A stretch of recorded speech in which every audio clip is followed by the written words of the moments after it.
happening today? Light loud.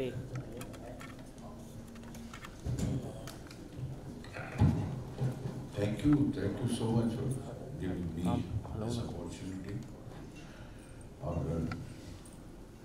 बजाय इसके कि बैठे बैठे बात करूँ, मुझे वो स्कूल से आदत हो गई है खड़े होकर जवाब दिया करो। तो आज भी वैसे ही आदत है, खड़े होकर बात करूँ तो आसानी लगती है। तू आगे चला जाना एकदम आगे तो बैक वेंचर टाइप पे लाइट बोले हिलना नहीं है लेकिन लाइट मुबारकबाद आप सबको जो इसमें इस एल्बम के साथ शामिल है और जिन लोगों ने इसमें मेहनत की है और जिन्होंने काम किया है और जो काम कर रहे हैं। एक्चुअली जितना इंतज़ाम अब देख रहा हूँ उसके बाद ये लग रहा है और जितना सुन रहा हूँ आगे जो होने वाला है उससे लगता है कि हमने तो कुछ भी नहीं किया। मैं पंकज तो ऐसे ही बैठे हुए बना दिया। मेहनत तो अब हो रही है, जो देख रहे हैं, जो नज़र आ रही है कि बहुत मेहनत तो इन लोगों ने की है। हम तो आपस में गुनगुनाते रहे और लिखते रहे, यही करते रहे पंकज जी। और पंकज जी के साथ काम करने का पंकज जी को बहुत दफ़ा मिला, बहुत दफ़ा मुलाकात भी हुई, देखा, आमने सामना भी हुआ और एक हसरत ज़रूर रही कि कभी इनके साथ बैठक की जाए। और ये पंकज जी की नवाजिश हुई कि उन्होंने मुझे मौका दिया कि सिर्फ बैठक ही नहीं की जाए, सिर्फ बैठक के साथ कुछ लिखा पढ़ा भी जाए, कुछ गाया भी जाए, कुछ गुनगुनाया भी जाए। And the most immaculately dressed singer, इतना खूबसूरत है, well dressed। कहते हैं रहन सहन से तो कल्चर पता चलता है और जो कल्चर साबिता तो वही है जो आपका रहन सहन है, खाना पीना है, जिस तरह से the way you carry your society and yourself, that is what makes it। लेकिन and a perfect 101% a gentleman, so humble, इतनी बड़ी अचीवमेंट के बावजूद। and Pankaj ji floored me totally really when I उनके साथ जब काम शुरू किया। and then उसके बाद एक और जेम से मुलाकात हुई, एक और जवाहर जो बिल्कुल ही नायाब है, जिसका मिलना ही मुमकिन नहीं है। That is Nayab herself. और इतना खूबसूरत नाम दिया बिटिया को, and she has worked so well in making this album. और पंकज जी के साथ बैठे हुए सिर्फ ये था, पहले तो थोड़ा सा मैं घबराया हुआ था, मैंने जाहिर नहीं होने दिया कि मैं घबरा रहा हूँ, लेकिन थोड़ी सी एक्टिंग करेगा। With his kind of modesty, you don't know how to handle। I mean modesty, इतना modest आदमी हो तो हैंडल करना आसान नहीं होता, वो बड़ी मुश्किल होती है।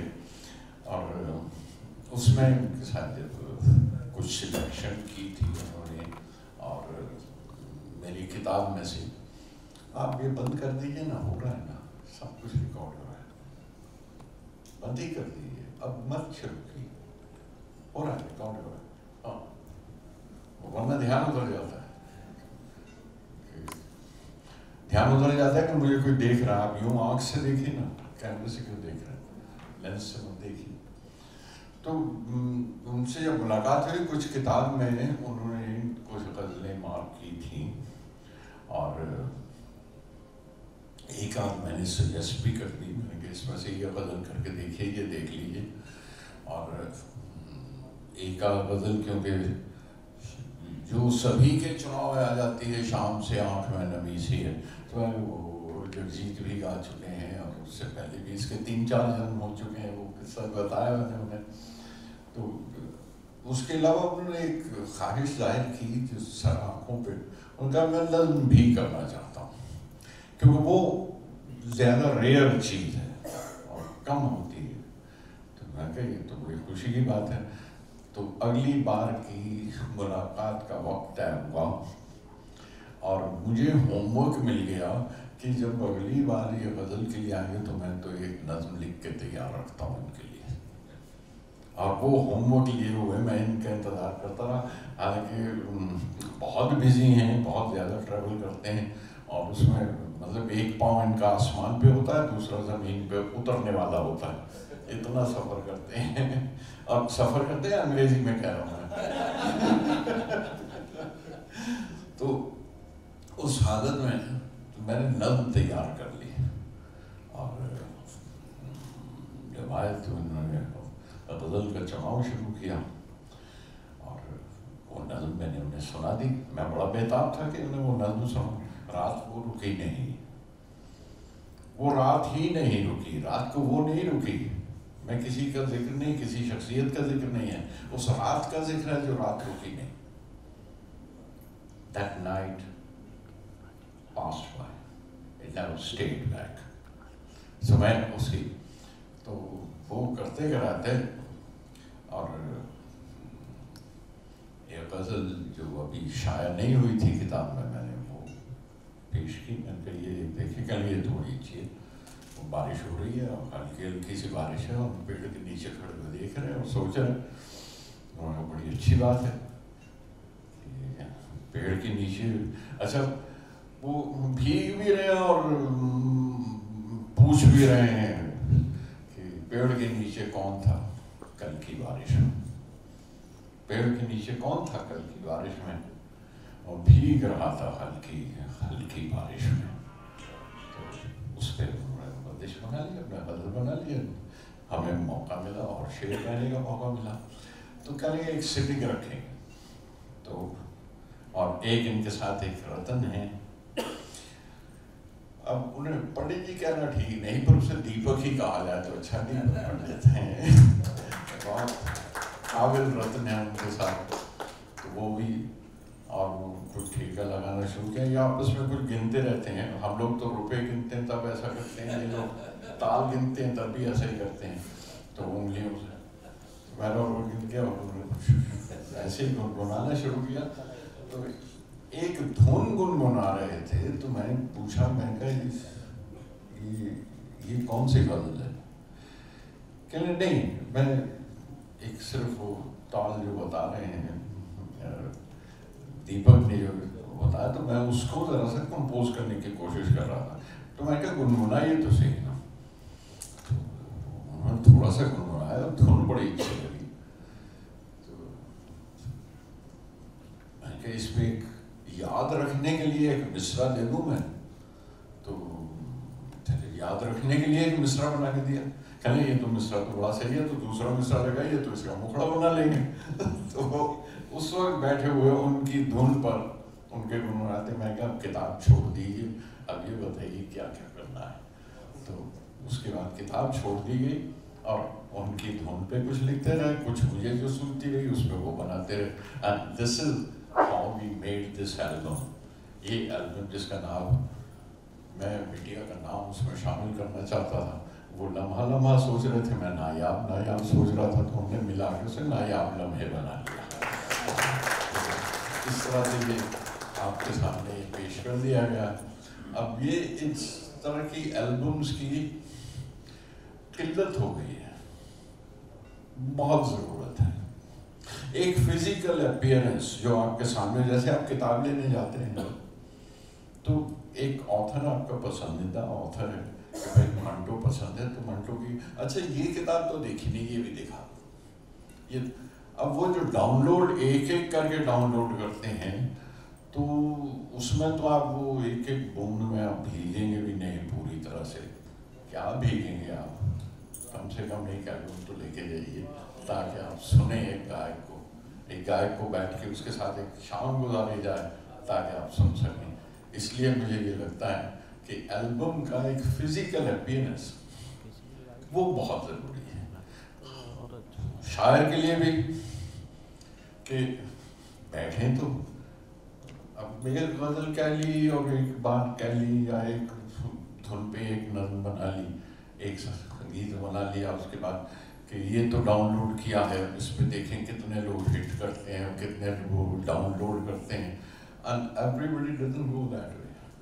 हर आदमी सिर्फ वही नहीं करता। ये चलते फिरते आदमी को जिनको फुर्सत नहीं है उनके लिए, लेकिन जिन्हें फुर्सत के साथ म्यूज़िक सुनना है, फुर्सत के साथ धुन सुननी है, फुर्सत के साथ एक सुरीली शाम गुजारनी है, उनके लिए वो अकेले एक एक बूंद मारने से कुछ नहीं होता, इसलिए एल्बम की बड़ी सख्त ज़रूरत है। मुझे लगा कि ये एल्बम होनी चाहिए।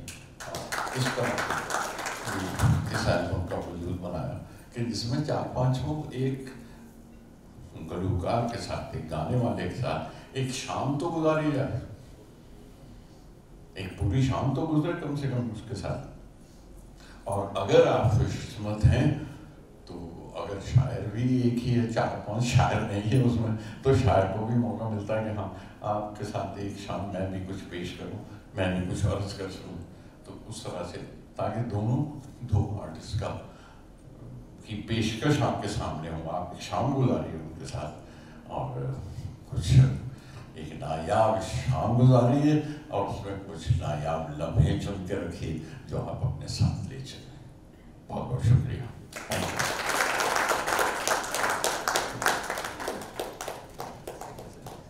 वाह, क्या कहने हैं। तो फुर्सत के कुछ लम्हे, एक शाम गुजारिए विद नायाब लम्हे। और इस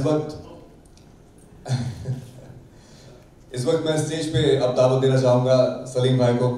please welcome the one and only Salim Arif joining us. भैया, तो आपका स्कूल में है तो आप सबको मेरा नमस्कार। गुलजार साहब, नीरज, रमेश भाई on stage, welcome to this evening. इस पूरे तजुर्बे को, this whole experience of last 1 year, I can sum up in one sentence, which is dream come true.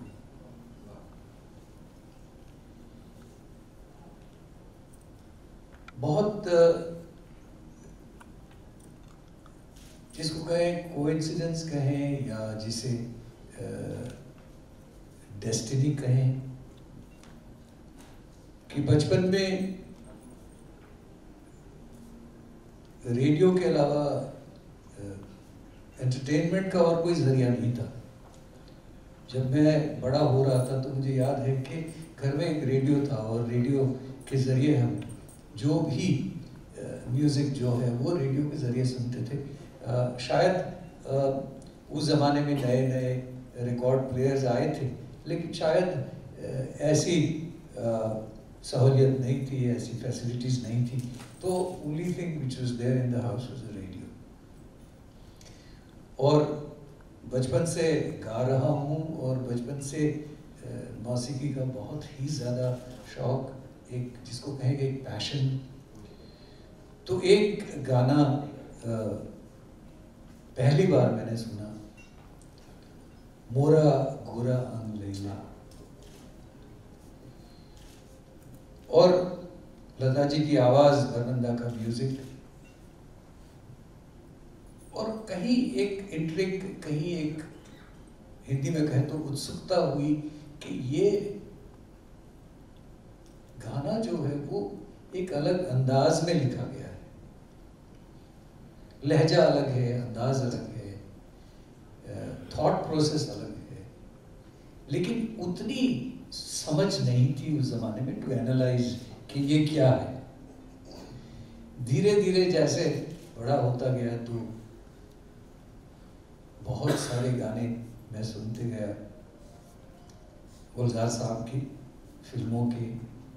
मुझे आज भी वो दिन याद है कि मेहदी हसन साहब के साथ मेरी पहली मुलाकात हुई लंदन में 1977, जनवरी ऑफ 1977। तो उस वक्त मैं कॉलेज से बाहर निकला था और आई वॉज बैकपैकिंग यूरोप में। और तो मैं लंदन में मेरे एक दोस्त के साथ रुका हुआ था, और वो मेरा दोस्त जो है उसने यूके में मेहदी हसन साहब का कॉन्सर्ट टूर किया था पूरा। तो उसकी वजह से मेरी पहचान मेहदी हसन साहब से हुई। मेहदी हसन साहब का मैं बहुत बड़ा फैन हूँ। तो उस दौर में एक फिल्म आई थी मौसम, गुलजार साहब की, which was directed by गुलजार साहब, one of my favorite films। तो जैसे हम गाड़ी में बैठते थे तो मुझे याद है कि मैंने मौसम, उस ज़माने में तो सीडीज नहीं थी तो कैसेट हुआ करते थे, तो मौसम का एक कैसेट उस गाड़ी में लगा हुआ था। तो मैंने एक बार मेहदी साहब को मौसम की वो गज़ल सुनाई जो लता जी ने गाई है कि रुके रुके से कदम रुक के बार बार चले। तो मेहदी साहब, मुझे ऐसा लगा कि कोई एक ट्रांस में चले गए। और उसके बाद फिर ऐसा हुआ कि पूरे टूर में जब भी हम गाड़ी में बैठे तो सीधे मेहदी साहब कहते थे कि यार पंकज वो गज़ल लगाओ, और फिर वो गज़ल जिसे कहें कि लूप पे नॉन स्टॉप चलती थी। तो हर बार इस बात का एहसास होता रहा, मैं सोचता रहा, और I would say that I was fascinated by Gulzar sahab's poetry. हम सब जानते हैं कि, और चूंकि मैंने पिछले 40 साल उर्दू अदब और गज़लों के साथ बिताए हैं, तो मैं जानता हूँ कि गुलजार साहब का जो लहजा है, उनका जो एक अंदाज़ है, उनका सोचने का जो ढंग है, उनका लफ्ज़ कहने का जो रंग है, जो अंदाज़ है, वो अपने आप में एक ही है, यूनिक है। There is not a single poet who writes for things like what he does. That was even more fascinating. और फिर ये हुआ कि मैं कुछ अपनी, जिसको कहें कि हर कोई इंसान ज़िंदगी में शुरुआत में करियर ओरिएंटेड होता है, मैं भी अपने कामों में कहीं ना कहीं खोसा गया। और लेकिन कहीं at the back of my mind I always wanted कि कभी गुलजार साहब से मुलाकात हो, कभी उनसे मैं गुजारिश करूं कि भाई I would be very happy if I could even sing one of your songs. और उसके लिए मैं सलीम भाई का बहुत शुक्रगुजार हूँ। He actually is the catalyst कि सलीम भाई से मेरी मुलाकात होती रही खजाना को लेके, और सलीम भाई himself is a brilliant artist। तो सलीम भाई के सामने सलीम भाई को मैंने मेरी ख्वाहिश जाहिर की कि सलीम भाई, ये मेरी ख्वाहिश है कि गुलजार साहब के साथ अगर मैं कुछ कर सकूं। तो पहले तो सलीम भाई ने मुझे गुलजार साहब का एक मजमुआ, एक किताब आके दी, और वो मैंने पढ़ी पूरी किताब। और उसके बाद फिर मेरी गुलजार साहब से पहली मीटिंग हुई। मुझे ऐसा लगता है कि from the first meeting he made me so very comfortable। और सही में मैं समझता हूँ कि ये पूरा जो एल्बम हमने किया है, this album is totally spontaneous. इस एल्बम का कोई लम्हा ऐसा नहीं है कि जो बहुत सोचने के बाद और बहुत मेहनत के बाद या बड़ी मुश्किल से हुआ। मिसाल के तौर पे मुझे अभी भी याद है कि उनकी, गुलजार साहब की ये गज़ल मुझे बहुत पसंद आई कि न जाने कहाँ छोड़ आए उसे, न जाने कहाँ छोड़ आए उसे वो शख्स जिसे हम जानते थे। और उसका दूसरा मिसाल था, न जाने कहाँ हम छोड़ आए उसे वो शख्स जिसे हम जानते थे, क्या और उसे पहचानते थे, वो उसका मतलब था। तो मैं गुलजार साहब के घर पहुंचा और मैंने गुलजार साहब को कहा कि गुलजार साहब, ये मतलब मुझे बहुत पसंद है। आहट से उसे हम जानते थे और क्या परछाई से उसे पहचानते थे। तो गुलजार साहब ने कहा कि आपको पसंद है तो आप बनाइए। तो दीपक थे, मैं और हम बैठे, और मैंने हारमोनियम पे एक कॉर्ड मैंने सुर दबाए हारमोनियम के, और पता नहीं मैं वो गज़ल गाने लगा। और गुलजार साहब वैसे कहते हैं कि भाई ये अभी भी जो कह रहे थे कि भाई आप कुछ गिनते रहते हो, लेकिन गुलजार साहब को मौसीकी संगीत की बहुत गहरी समझ है और वो जानते हैं कि सुर क्या है, कौन से सुर ऐसे हैं जो दिल को छूते हैं। बल्कि आप पूरी फिल्मोग्राफी ले लें गुलजार साहब की, तो गुलजार साहब की फिल्मों में आपको कोई भी वीक गाना नहीं मिलेगा। हर कोई गाना जो है गुलजार साहब का वो हीरा है, वो जैम है। तो वो बस ऐसे ही स्पॉन्टेनियस वो गज़ल बन गई और मेरे ख्याल से इस एल्बम में that is one of my favourite ghazal.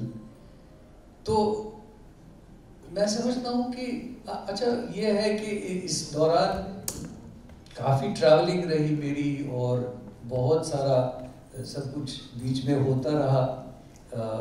We have spent nearly a year working on this album. पिछले साल सलीम भाई के साथ मेरी गुलजार साहब से मुलाकात हुई थी। तो लेकिन खूबी की बात यह है, खूबसूरत बात यह है कि एक साल कैसे निकल गया उसका पता नहीं चला। नीरज मेरे पास बैठे हैं। नीरज को मैं पिछले साल मिला था और नीरज के साथ मैंने ये आइडिया शेयर किया था कि Neeraj I am planning to do this project. तो नीरज ने कहा कि Hungama is there to support you all along and we will make sure that we will make this the biggest album of the year. तो करते करते करते ऑलमोस्ट एक साल निकल गया, लेकिन I would certainly say that in my life, I will certainly cherish this 1 year, which I have spent with Gulzar Saab, which I have spent with Deepak, which I have spent with all my musicians. It has been a beautiful experience. और जैसे गुलजार साहब ने कहा कि अब इस दौर में किसको मौका मिलता है, किस फनकार को मौका मिलता है कि आप एक पूरा एल्बम यानी 6-8 गज़लें रिकॉर्ड कर सकें, नज़में रिकॉर्ड कर सकें। और ये तो आपको एल्बम सुनने के बाद ही पता चलेगा कि गुलजार साहब पोएट्री इज़ फ्लोइंग, गुलजार साहब पोएट्री इज़ आउटस्टैंडिंग। एंड बड़ा मुश्किल है ये कहना कि इसमें मेरी पसंदीदा चीज़ कौन सी है। जैसे अभी जिक्र किया उन्होंने कि रात वो रुकी नहीं, चांद जैसा पल लगा, वो नज़म ऐसी खूबसूरत नज़म लिखी है। दैट वाज रिटन बाय गुलजार साहब वेरी स्पॉन्टेनियसली। तो मैं समझता हूँ कि this was one of the finest experience I had in my life in 40 years of my singing career, for which I am thankful to Salim bhai, Gulzar sahab, Neeraj, everybody around. Deepak has put in so much of efforts. Deepak, for all of you who are not basically aware of Deepak's role, but Deepak is one of the finest violin player in the country today.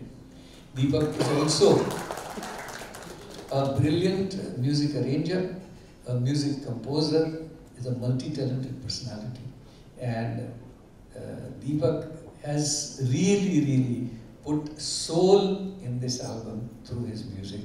Deepak, thank you so much. मैं सबका जितना शुक्रिया अदा करना चाहूँ उतना कम है, जितनी बात कहूँ उतनी कम है। I can go on for hours saying my thanks to everybody, but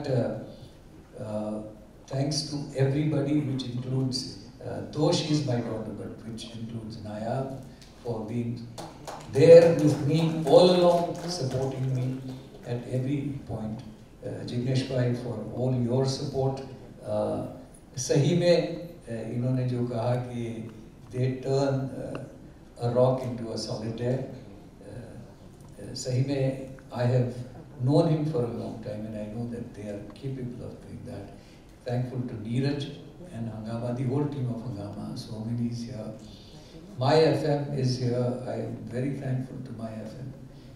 My FM is going to take this album across 31 cities in India. Thank you so much. And Anmol, who has been an integral part of Khazana every year, one of the, not one, but the most popular RJ in the country today. who is here this afternoon. Abhinav Upadhyay, who has always been very, very supportive. Harmony Production. Thank you so much, Abhinav. I can go on thanking everybody, Zareen and Darayas Godla and the whole lot, the whole team. Ashish Chobe, who's also here, who's recorded the album. Thank you, Ashish, for putting up with us. And once again, thank you, Salim Bhai, for being there always.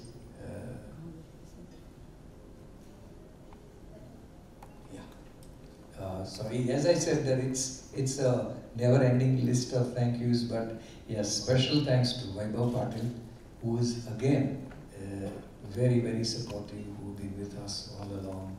And thank you so much, everybody. एक बार फिर से गुलजार साहब का खास बहुत बहुत शुक्रगुजार हूँ कि मुझे उन्होंने उसके लायक समझा. He found me, or he thought that I was worthy of singing his words, which are I could tell Jignesh Bhai that each and every word of Gulzar Sahab is a solitaire. So, thank you for considering me worthy of singing your beautiful poetry. Thank you, sir. Thank you so much. देखिए शाम का एक ऐसा लम्हा आता है, I think ये कुछ गुलजार साहब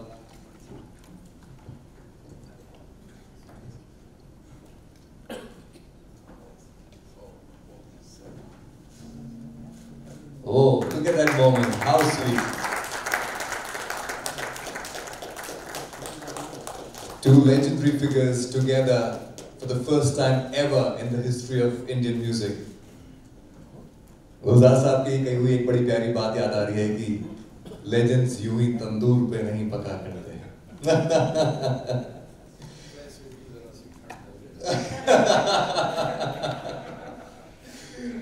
चलिए, so now is the moment कि हम आपके सामने लेकर आए नायाब लम्हे, ये एल्बम इसका.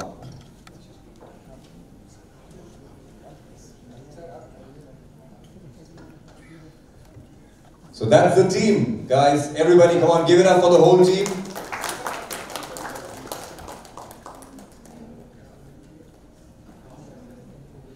और अब आपके लिए, आपकी नजरों के लिए, आपकी उन हसीन शामों के लिए ये है, ladies and gentlemen, नायाब लम्हे. तालियां हो जाए, please.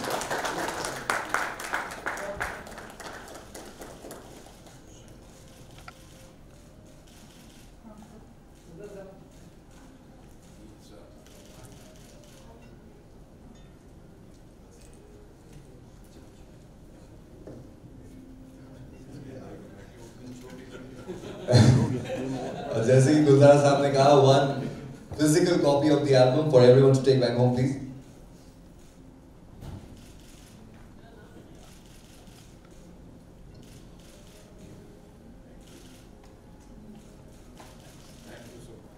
Thank you. Thank you so much. और जैसे कि थोड़ी देर पहले बात हो रही थी कि शाम के वो फुर्सत के लम्हे और हसीन बनाएं. When we have Nayab Lamhe with us, can we have a look at the album? You know, something as yeah. Let's have a video. We'll have a touch and feel of how it is.